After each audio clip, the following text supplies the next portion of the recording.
cause and effect. So I had to look at why I got the cancer and address that in order to heal. And I did. I feel like really life supported me to find the answers that I needed to find so that I could completely heal. I didn't want to live in an unhealthy body. I wanted to live in a healthy body, or not at all. You know, I really felt like that. Yeah. And by, you know, so I was diagnosed in August 2007. Right. And by June 2008, Which is when I met you. That's when I met you. Yeah. Okay, because I just really got the, you know, all clear basically that my cancer had gone. Yeah. So that was 10 months. And during that time, I had a partially collapsed lung. It was my first symptom from the pleural infusion.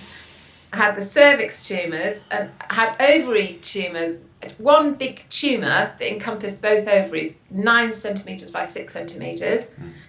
And I had between 5 and 7 brain tumours. I also had a deep vein thrombosis and a brain hemorrhage. So, you know, when I think about what I had in 10 months, I can hardly, you know, it sounds like I'm making it up, but I have got all the paperwork to prove it. Because of my recovery, since my recovery, I've just felt it's really, really important to let people know this information, because people, as far as I'm concerned, people are delivered false. You know, we're accused as complementary practitioners, integrative practitioners, as offering false hope. Yeah. Now, what about false hopelessness? Now, that's what's offered to people by their doctors. Yes. Because why put people in that frame of mind? You as an NLP person, Daniel, you know, don't you, the power of that suggestion. You, when you're delivered that. Now, it happened to my sister. My sister was diagnosed with liver cancer 14 years ago. Yeah. And as they, basically the consultant told her, you've got liver cancer, you're dying. He said it in the same breath. He said, go home and get your affairs in order. You know, what a thing to say to somebody. Now, my sister, she didn't know about natural healing. She, you know, she's not like, she wasn't plugged in that way. Yeah. And she believed that the only way was to do the conventional treatment. But even though she'd seen you recover from a terminal diagnosis when you were 11.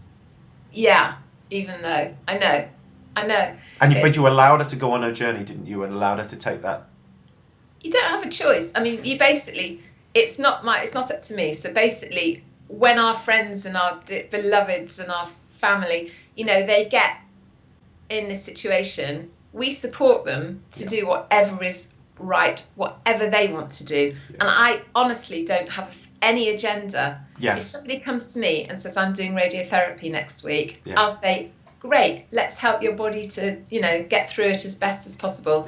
It's not my job to say, you should do this, you shouldn't do that. And actually, it's really not my place. Yeah. And it was the same with my sister, but that was the hardest one, because of course I did try to influence her. Yes. She was my sister and I didn't want to lose her. Yes. But she believed that the cancer doctors, even though they told her she wouldn't survive, she still was hanging on to what they would give her.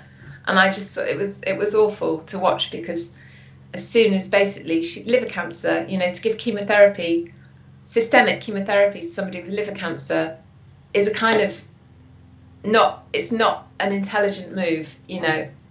I think any oncologist would agree with that, because you're then stressing the body, because what part of your body is it that's going to deal with the chemotherapy? It is the liver. Right. So I honestly think that most oncologists would agree with me, to be honest. But it was very clear that as soon as she started on the chemotherapy, she just went downhill.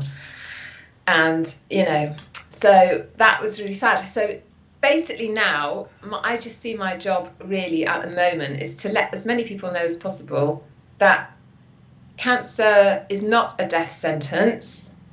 It is very important that you empower yourself, whatever you do, whether you do the surgery, the chemo, the radio, whatever, you know, if you're going to do those treatments, then you need to support your body. You need to understand the nutritional demands of your body, which will be even greater if you're going through these sort of treatments. Yes. And you need to understand why, on a physical level, the body does create cancer in the first place. That's really, really important. So it's all about education. Yeah. You have to understand your body's terrain needs to change. You know, if you're growing cancer, you need to stop growing cancer. And you're growing cancer because your tissues are acidic, inflamed, you have chronic inflammation and low oxygen levels. And those three conditions are always there in somebody who develops cancer. And actually, cancer is your body's last ditch attempt to survive. Yeah. So that's what's really interesting for people. Yeah. It's not your body going, you know, I'm going to create real problems for you now and give you cancer. It's actually a little part of your body going, oh gosh, you know, we're struggling here. We have to change the way we're metabolizing. We have to. We haven't got enough oxygen. Yeah. Got the